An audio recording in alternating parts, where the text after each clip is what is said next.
આમ આદમી પાર્ટીનો જે ડર લાગ્યો છે એ ડર ઓછો થવાનું નામ જ નથી લેતો. એટલો બધો ડર વધતો જાય છે, દિવસે ને દિવસે એટલો બધો ડર લાગે છે, ધ્રુજે છે, કાંપે છે, હાંફળા ફાંફળા થઈ જાય છે. અડધી રાત્રે ઊંઘમાંથી ભાજપના નેતાઓ જાગી જાય છે અને સપનામાં અરવિંદ કેજરીવાલ આવે છે, સપનામાં ઈશુદાન ગઢવી આવી જાય છે, સપનામાં સાવેણો દેખાય છે ભાજપના નેતાઓને.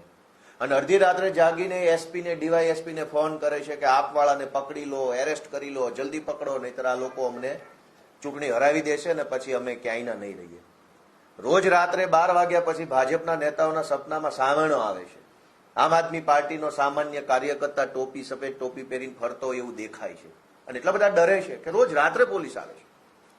ગુજરાતમાં છેલ્લા 1 મહિનાથી રાતના 12 વાગ્યા પછી આખા ગુજરાતના એસપી ડીવાયએસપીઓ આમ આદમી પાર્ટીના કાર્યકર્તાઓને એરેસ્ટ કરવા માટે સક્રિય થઈ જાય છે. માત્ર છેલ્લા 3 દિવસની ઘટના કહું તો 2 દિવસ પહેલા કોડીનાર પોલીસ, પોરબંદર પોલીસ, સુરેન્દ્રનગરમાં જોરાવરનગર પોલીસ, ગઈકાલે રાત્રે ભાવનગર પોલીસ, એની પહેલા જામનગર પોલીસ. રાત્રે 12-1 વાગ્યા પછી આમ આદમી પાર્ટીના જે મહત્વના હોદ્દેદારો છે કે જેઓ ચૂંટણી વ્યવસ્થા સંભાળે એના ઘરે જાય. રાત્રે 12-1-2 વાગ્યે તમારો આધાર કાર્ડ લાવો, ચૂંટણી કાર્ડ લાવો, મોબાઈલ લાવો, તમારા મોબાઈલમાં ઉમેદવારોનો ડેટા હોય એ લાવો, કોણ કોણ ઉમેદવાર બનવાના છે, કઈ તાલુકા જિલ્લા સીટના છે, બધું આપો અમને. અને પછી ધાક ધમકી કરે. રોજ રાત્રે ભાજપના નેતાઓને 12 વાગ્યે સપનામાં સાવરણો આવે છે, કેજરીવાલનો ચહેરો દેખાય છે અને તરત પછી પોલીસને મોકલે છે અને પોલીસ રોજ રાત્રે આમ આદમી પાર્ટીના કાર્યકર્તાઓ પર ખોટી એફઆઈઆર કરે છે. અને ખોટી એફઆઈઆરમાં પણ એક પેટર્ન છે. એટલો બધા ભાજપ વાળા ડરી ગયા છે અમારાથી. અમારા માટે આ ગર્વની બાબત છે કે જેને પોતાની જાતને મનમાં ફાંકો છે વિશ્વની સૌથી મોટી પાર્ટી હોવાનો, એ ફાંકો અમે કાઢી નાખ્યો છે. અને એવી બીક લાગે છે કે પોલીસ મોકલે છે એટલે અમે શું અરવિંદ કેજરીવાલના સૈનિકો પોલીસથી બી જશું, એફઆઈઆર થી બી જશું, તમારી અટકાત બટકાત થી બી જશું. અરે આવા તો ઘણા જોઈ લીધા ભારત દેશે, તમને જોઈ લઈશું. આ એફઆઈઆર જુઓ, એક જ પેટર્ન થી આખા ગુજરાતમાં એફઆઈઆર. 31 તારીખે જામનગરમાં આમ આદમી પાર્ટીના કાર્યકર્તાઓ પર ખોટી એફઆઈઆર દાખલ થઈ, જેમાં સ્કૂટી ઉપર એક ભાજપનો બુટલેગર આવ્યો. એ ભાજપના બુટલેગરે આમ આદમી પાર્ટીના કાર્યકર્તાની ગાડી સાથે એક્ટિવા નોર્મલ ટચ કરાવી. તરત જ 10 સેકન્ડમાં પોલીસ આવી અને પોલીસે જાનથી મારી નાખવાની કોશિશ અને લૂંટની એફઆઈઆર કરી નાખી. રાજકોટ ગ્રામીણ પોલીસ સ્ટેશનમાં પણ આવી જ ઘટના બની. ભાજપનો બુટલેગર આવ્યો, આમ આદમી પાર્ટીના કાર્યકર્તા સાથે એક્ટિવા ટચ કરાવી, 10 સેકન્ડમાં પોલીસ આવી ગઈ, જાનથી મારી નાખવાની કોશિશ અને લૂંટની એફઆઈઆર દાખલ થઈ ગઈ.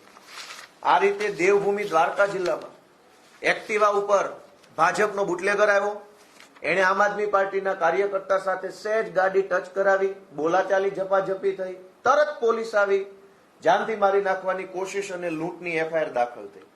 ભાવનગરની અંદર સાંજના સમયે એક ગાડી આવી, ગાડી નોર્મલ ટચ થઈ, બોલાચાલી થઈ, તરત જ પોલીસ આવી, જાનથી મારી નાખવાની કોશિશ અને લૂંટની એફઆઈઆર આમ આદમી પાર્ટીના કાર્યકર્તા પર થઈ. જોરાવરનગર પોલીસ સ્ટેશનમાં પણ કમલેશભાઈ કોટેચા, અતુલભાઈ વેગડ, અમારા કેન્ડિડેટ દીપકભાઈ ચેહલા, આ બધાની વિરુદ્ધમાં મોટામાં મોટી કલમો લગાવી અને ગંભીર ગુનો દાખલ કર્યો. દેવભૂમિ દ્વારકામાં બીજી ખંભાળિયામાં એક એફઆઈઆર થઈ કે જેમાં ઈશુદાનભાઈ ગઢવી આ ખોટી એફઆઈઆર ની વિરુદ્ધમાં પહોંચ્યા તો એમની વિરુદ્ધમાં પણ એફઆઈઆર થઈ ગઈ. આ સિવાય દાહોદની અંદર અમારા કાર્યકર્તા રોડ ઉપર ઉભા હતા, ગાડી આવી, ગાડી ભટકાઈ, જાનથી મારી નાખવાની કોશિશ, લૂંટનો ગુનો. સુરેન્દ્રનગરની અંદર અમારા કાર્યકર્તા પુનિતભાઈ છે, એના ઉપર પણ જાનથી મારી નાખવાની કોશિશ, લૂંટનો ગુનો. આખા ગુજરાતમાં અત્યાર સુધીમાં 70 કરતા પણ વધુ એફઆઈઆર છેલ્લા 20 દિવસમાં ભાજપ વાળાએ નોંધાવડાવી છે અમારી વિરુદ્ધમાં. ભાજપને કેવો ડર લાગે છે અમારાથી, એ જોઈને અમને ખુશી થાય છે કે કાં નીકળી ગયો ફાંકો ભાઈ વિશ્વની મોટી પાર્ટીનો. પોલીસ હારે ગઠબંધન કરીને ચૂંટણી લડવા નીકળ્યા છો. 30 વર્ષથી વિકાસની વાતો કરો છો. નરેન્દ્ર મોદીનું, અમિત શાહનું નામ વટાવીને ચરી ખાતા હતા. અમારી જેવા સામાન્ય ગામડાના છોકરાઓ તમારી સામે ચૂંટણીમાં શું ઉભા રહ્યા કે પોલીસનો સહારો લેવો પડ્યો, પોલીસ પાછળ છુપાવવું પડ્યું. એસપી એ ડીવાયએસપી હાથ જોડે છે ભાજપના નેતા, બચાવી લ્યો આપવાળાથી. એસપી પગ ઝાલુ, એસપી ના ડીવાયએસપી ના ટાંટિયા પકડે છે ભાજપના નેતાઓ અને કહે છે કે અમને બચાવો આપવાળાઓથી, ઊંઘ નથી આવતી, બ્લડ પ્રેશર હાઈ થઈ ગયું છે. શરમ આવવી જોઈએ ભાજપના નેતાઓને. કે 30 વર્ષ પછી તમે એસપી અને ડીવાયએસપી ના સહારા લઈને ચૂંટણી લડવા નીકળ્યા છો? બહુ તમે વિકાસ કર્યો હોય, બહુ ગુજરાતનું ભલું કર્યું હોય તો આવી જાઓ, મોરે મોરો કરો, આવી જાઓ ખુલ્લા મેદાનમાં અને લડી લો ચૂંટણી લોકશાહી ઢબે. અમે જોઈએ કે તમે કેટલા પાણીવાળા છો. આખા ગુજરાતમાં 60-70 કરતા વધુ એફઆઈઆર, 200 કરતા વધુ આમ આદમી પાર્ટીના કાર્યકર્તાઓને જાનથી મારી નાખવાની કોશિશ અને લૂંટની કલમો લગાવીને અત્યારે જેલમાં પૂર્યા છે. દરેક જિલ્લામાં, દરેક તાલુકામાં એક જ પ્રકારની એફઆઈઆર. મારું ગળું દબાયું, સોનાનો ચેન તોડી લીધો, ગળું દબાયું, ચેન તોડી લીધો, ગળું દબાયું, ચેન તોડી લીધો. આખા ગુજરાતમાં આ પ્રકારની એફઆઈઆરો નોંધાય. એક સ્ક્રિપ્ટ આવી છે. એ અહીંયા ગાંધીનગરમાં બેસેલા હર્ષ સંઘવીના કેટલાક જે દલાલો છે આઈપીએસ, એનું નામય ખબર છે. એને આપણે કહેવા માંગીએ છીએ કે બહુ દલાલીમાં મજા નથી. સરકારો બદલાઈ જશે ને તો મોઢું છુપાવવાની જગ્યા આખા ગુજરાતમાં નહીં મળે. અમે બધું જાણીએ છીએ કયા આઈપીએસઓએ આ દલાલી ચાલુ કરી છે હર્ષ સંઘવીની. એટલે ભાજપના નેતાઓને ખુલ્લેઆમ કહી દઈએ છીએ કે કઈ વાંધો નહીં, તમારે પોલીસ સાથે ગઠબંધન કરીને ચૂંટણી લડવી છે, કશો વાંધો નહીં. અમે અરવિંદ કેજરીવાલના સૈનિકો બતાવી દઈશું કે અમારામાં કેવો દમ છે. અમે આ ગુજરાતની ધરતીનું ધાવણ જાવીને મોટા થયેલા માણસો છીએ. એમ નહીં ફાટી પડીએ. વિશ્વની કહેવાતી સૌથી મોટી પાર્ટી, ટેન્ડર બેઝ પાર્ટી, બહુ મોટું નેટવર્ક, પાને પાને પ્રમુખ, અને સહારો લેવો પડે છે પોલીસનો. ક્યાં ગયા તમારા પેજ પ્રમુખો? ક્યાં ગયા તમારા સંગઠનના હોદ્દેદારો? ક્યાં ગઈ તમારી મજબૂત પકડ? કશું જ પકડ ફકડ કઈ છે નહીં. પોલીસનો દંડો, એફઆઈઆર ની જુલમ, એફઆઈઆર ની દાદાગીરી, જેલનો ડર બતાવી અને ચૂંટણી જીતવા નીકળ્યા છે.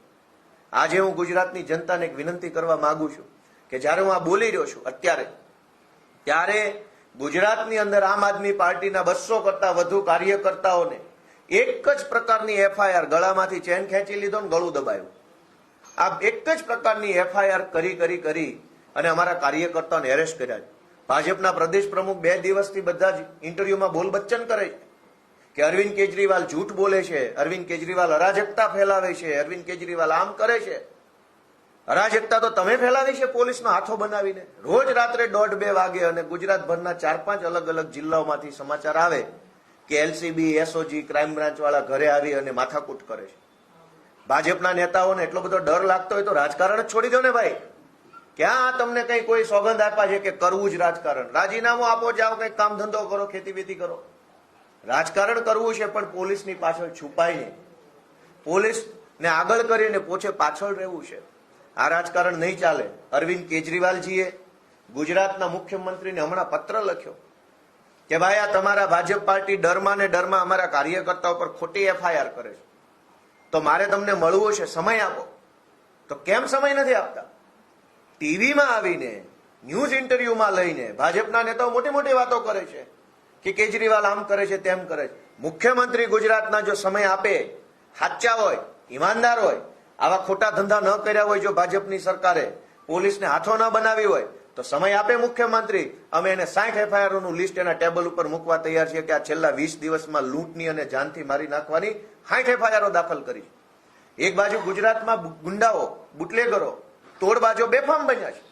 કોઈ પકડવા વાળો નથી. ડ્રગ્સ માફિયાઓને, ખનીજ માફિયાઓ, રેતી માફિયા, હમણાં તો ગેસના બાટલાના માફિયા આવ્યા. જેવી ક્યાંક ઇન્ટરનેશનલ બોર્ડર ઉપર ઘટનાક્રમ બન્યો ત્યાં તો અહીંયા બધા જ ભાજપ વાળા ગેસના બાટલાની શોર્ટેજ ઉભી કરી અને પબ્લિકને પૈસા વધુ આપો તો બાટલો મળે, રેગ્યુલર પૈસામાં ના મળે. પેટ્રોલ ડીઝલમાં માફિયા આવ્યા. માફિયા બેફામ બન્યા છે. એને પકડવા માટે ભાજપ પાસે પોલીસ નથી. ગુંડા બેફામ બન્યા છે, એને પકડવા ભાજપ પાસે પોલીસ નથી. પણ આમ આદમી પાર્ટીના કાર્યકર્તાને પકડવા માટે આખા ગુજરાતના એસપી, ડીવાયએસપી, પીઆઈ, પીએસઆઈ ને કામે લગાવ્યા. અને અધૂરામાં પૂરું ઈસુદાન ગઢવી જયારે રજૂઆત કરવા ગયા તો એમની ધરપકડ થઈ ગઈ. વાહ રે વાહ, કઈ વાંધો નહીં. ચૂંટણી આવે છે, જનતાને એક જ વિનંતી છે કે આવા પ્રકારે પોલીસનો દુરુપયોગ કરીને વિરોધ પક્ષો ખતમ કરવાની માનસિકતા સાથે નીકળેલી ભાજપ પાર્ટીને રોકવી જરૂરી છે. ગોપાલ ઇટાલિયાની ધરપકડ કરી લે કે ઈશુદાનની ધરપકડ કરી લે, ખોટા કેસમાં મને અને ઈશુદાનને જેલમાં પૂરે તો અમને કઈ થઈ નથી જવાનું, અમને કોઈ ખાઈ નથી જવાનું. પણ જો ગુજરાતમાં વિરોધ પક્ષ જ નહીં વધે, લડનારા લોકો નહીં વધે, ભાજપની સામે આંખમાં આંખ નાખી અને આગળ ચાલનારા લોકો નહીં વધે તો પબ્લિકનું કોણ સાંભળશે? જનતાના પ્રશ્નો કોણ ઉઠાવશે? અને એટલે જનતા જો એમ માને કે જનતાના મુદ્દા ઉઠાવનારા લોકો રહેવા જોઈએ, જનતા વતી લડનારા વિપક્ષને ટેકો મળવો જોઈએ, તો મારી ગુજરાતભરના લોકોને વિનંતી છે કે આ ભાજપને ભગાડો અને સાવરણો લાવો. અત્યારે જે અડધી રાતે સપનામાં સાવરણો આવે છે ભાજપ વાળાને, એ સાવરણો સપનામાં નહીં, ખુલ્લા આમ દિવસે પણ દેખાય એવી રીતે મતદાન કરી અને સ્થાનિક સ્વરાજની ચૂંટણીમાં આમ આદમી પાર્ટીને સપોર્ટ આપો. Thank you.